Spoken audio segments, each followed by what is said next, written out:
Right, so welcome back to another quarantine video. As you can tell by the title, we're going to do something pretty simple. I've been scouring the internet for some pretty simple like OEM sort of upgrades, and this is one of them. So essentially, I'll cut the bullshit, get straight to the chase. It basically turns your normal airbox into what is the R600, or little known as the Pikey R600 across the forums online and everything like that. So we won't waste any time, we'll get straight into it and we'll fit it. This isn't really going to be a how-to video or anything like that, but it's going to be a pretty modest, simple guide. So yeah, let's get into it.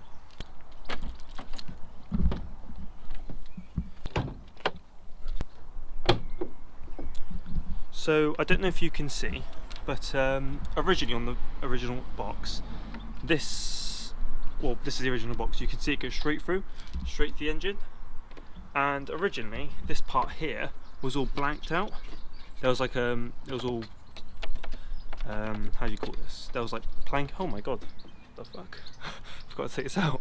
There's plates. So what I've actually done in the past, I've actually Dremeled it out, so airflow can go straight into the airbox and straight into the airbox. Before, where this was blanked off, the air would go through here. The majority of it will just shoot into the engine for cooling, and only a little bit of it will work its way around into the airbox. What this blanking plate here aims to do is sit behind here, blocks that airflow going into the engine and routes it around. The R600, the Racingline R600 intake, is a very similar setup to this, where there's two induction holes into a filter and back over. In terms of some of the breathing mods I've already done, I've got an intake hose, I've got a turbo elbow. This is actually the original one here. I don't know why I have it here. I think I'll show my brother. This is the original turbo elbow.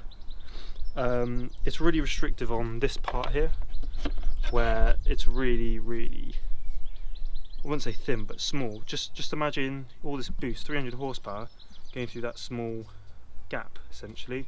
Whereas the new turbo elbow that's in there is a bigger diameter all the way through.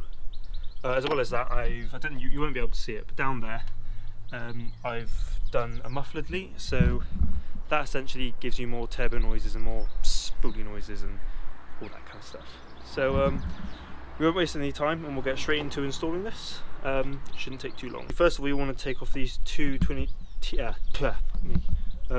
T25s, so one here and one here. Warning, I haven't actually watched any prior videos to doing this. I'm only going off what I've seen and what I know of the car. But yeah, so you're going to want your T25. Just whack it in there. It should be simple enough just to take up.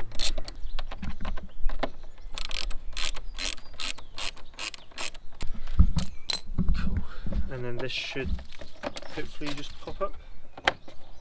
Oh, there's a clip behind here. Yes, that pops up. Then this shroud basically comes up off. So yeah, as I was saying, air before would just channel straight through, and then anything extra would literally just be routed through. What we're doing is blocking this portion off, so any air that comes in gets routed straight through into the airbox and here. So hopefully this should, once it's going to improve figures massively, but should basically make more. I'm talking like it's a massive modification, like it's going to give me 1,000 horsepower, but no, it's just a simple mod. So I've got my knife. Cool. So this is literally the plastic piece here. This is an OEM part, believe it or not. I'll leave a link in the description where you can get one of these from. I believe that's the part number there. I don't know if you can see it. You may want to screenshot that.